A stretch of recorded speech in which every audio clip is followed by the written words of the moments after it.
ငွေလာချေးလို့မချေးမကောင်းဖြစ်နေရင်ဒီနီလန်းလေးကိုတုံကြည့်သင့်ပါတယ်။ Twitter စုဆောင်းရင်ငွေလေးတွေစုမိပြီးချောင်းလဲလာတဲ့အခါကြုံတွေ့ရတဲ့ပြဿနာတစ်ခုကကိုယ်စီငွေလာချေးကြတဲ့ကိစ္စပါ။အာနာပြီးငွေချေးလိုက်မိတယ်။ပြီးရင်ပေးထားတဲ့ဂရီတိုင်းလာမဆက်ကြတော့တောင်းရမှာထပ်ပြီးအာနာနေမိပြန်ရော။အာမနာဘာမနာပြန်တောင်းတဲ့အခါမှာလည်းအချင်းချင်းအမုန်းပွားတရားတွေဖြစ်လာတတ်တယ်။ကျွေးယူပြုံးတောင်းတော့မုန်းဆိုသလိုပေါ့။ငွေလာချေးကြတဲ့သူတွေထဲမှာဂရီတီဗီတေးသေးချာချာပြန်ဆက်တဲ့သူတွေလည်းအများကြီးရှိပါတယ်။ဒါပေမဲ့ကိုဟာတွန်းမြူရဲ့စေနာနဲ့ချေးလိုက်တယ်ဆိုပါစို့။မိတ်ဆွေ9ယောက်ကို1ယောက်ကိုငွေ3သိန်းစီချေးပေးလိုက်တယ်။4ယောက်ကဂရီတီတယ်ပြန်ဆက်တယ်။1ယောက်ကဂရီမတီလို့ငွေဆုံးတယ်။ဒါဆိုရင်ငွေ3သိန်းဆုံးပြီ။စိတ်ဆိုးလို့မခေါ်မပြောပြန်ရင်လည်းမိတ်ဆွေ1ယောက်ဆုံးပြီပေါ့။ဂရီတီလာပါရဲ့ဆိုတဲ့မိတ်ဆွေတွေတောင်တကယ်ကြက်တဲလာတဲ့အခါမှာဂရီပြတ်တတ်ကြပါတယ်။ငွေချေးပေးတဲ့အခါငွေကိုရောမိတ်ဆွေကိုရောဆုံးရှုံးတတ်တယ်ဆိုတာကိုသတိထားဖို့လိုပါတယ်။ဒါကြောင့်ငွေလာချေးတဲ့အခါမှာညင်းမုံညင်းနီလေးတွေကိုဒီနေ့မှပြောပြပါရစေ။နံပါတ်1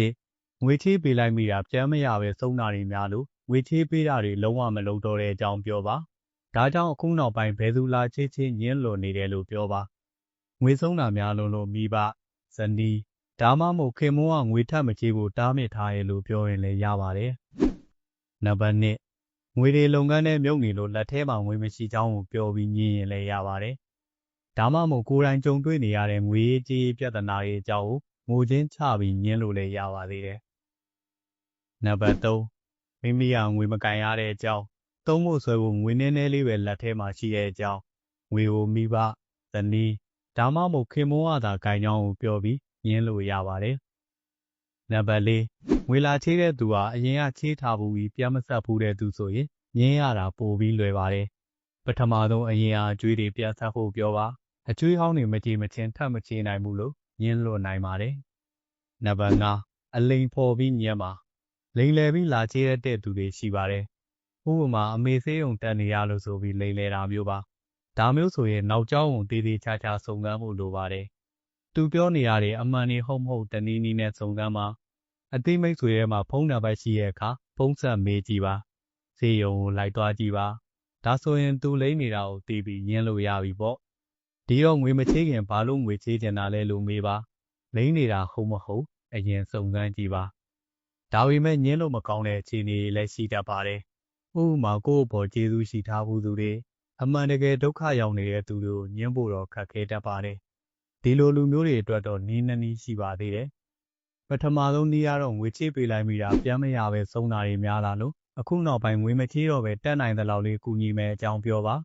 သူတောင်းတဲ့လောက်ချေးစရာမလိုပဲကိုယ့်ဘက်ကတက်နိုင်တဲ့ငွေပမာဏတစ်ခုကိုလှူဒန်းကူညီပြီးကုသိုလ်ယူနိုင်ပါတယ်ဒုတိယအချက်ကတော့ကိုဆုံးရှုံးနိုင်တဲ့ပမာဏတစ်ခုကိုချေးပေးလိုက်ပါပြန်မရလဲစေးမကြီးရတဲ့ငွေပမာဏတစ်ခုပေါ့ငွေတွေလုပ်ငန်းနဲ့မြုပ်နေလို့လက်ထဲမှာဒီလောက်ပဲရှိတဲ့အကြောင်းပြောပြပါဒါမှမဟုတ်စောစောကပြောပြခဲ့တဲ့အချက်5ချက်ထဲကတစ်ချက်ကိုအသုံးချအကြောင်းပြပြီးငွေနည်းနည်းကိုထုတ်ချီးပေးလိုက်ပါချီးတဲ့ငွေနည်းလို့မယူဘူးဆိုရင်လည်းသူ့ရဲ့သဘောပဲပေါ့ဒီလူဟာဒီငွေကိုပြန်မဆက်နိုင်မချင်းကိုယ်စီကနေနောက်ထပ်မချီးရတော့ဘူးများပါတယ်အရင်ကချေးထားတာကိုတော့ပြန်မဆက်ပဲမျက်နှာပြောင်တိုက်ပြီးလားထပ်ချီးရင်တော့အရင်အကျွေးဟောင်းနေအကြောင်းကိုအစဖော်ပြီးညင်းလို့ရပါပြီမိတ်ဆွေပေါင်းတင်နေတာအတိုးနဲ့ငွေချေးခြင်းတဲ့အခါမှာညင်းရခတ်တတ်ပါတယ်အတိုးလေးရလည်းလိုချင်တာ哦ဒီတော့လောဘလေးရပါလာပြီလောဘလေးရဲ့နောက်ကိုလိုက်ပြီးမစင်မချင်းငွေချေးလိုက်မိရင်တော့ဆုံးဖို့များတတ်ပါတယ်ဒါကြောင့်ကိုခက်ခဲရှာလို့ရထားတဲ့ငွေလေးတွေမဆုံးတဲ့နာမဆုံးအောင်တည်ထားတဲ့အကြောင်းအရာလေးတွေကိုဖော်ပြပေးလိုက်ခြင်းဖြစ်ပါတယ်